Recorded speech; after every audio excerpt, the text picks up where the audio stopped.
Two pipes P and Q fill a cistern in 12 and 15 minutes respectively.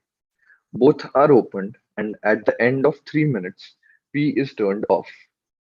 How much longer will the cistern take to fill?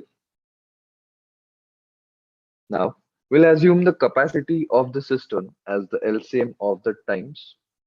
So LCM of 12 and 15, it comes out to be 60.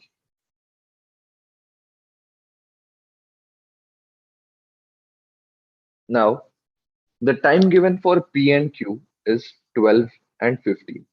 Now, rate is always work upon time. So rate for P comes out to be 60 upon 12, that is 5.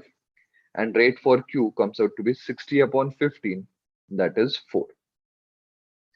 Now, P and Q are operational together for 3 minutes. So the rate of P and Q is 5 plus 4, that is 9, and it is operational for 3 minutes.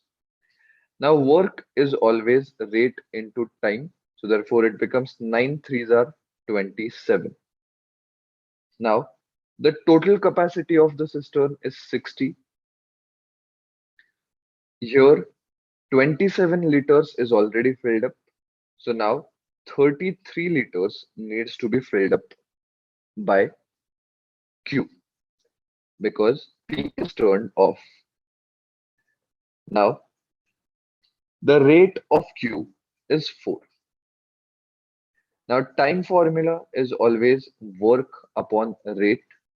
So this comes out to be 33 upon 4.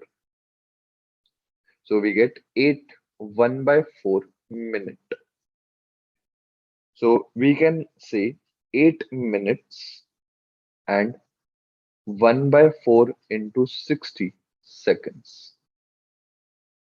So therefore, final answer comes out to be 8 minutes and 15 seconds.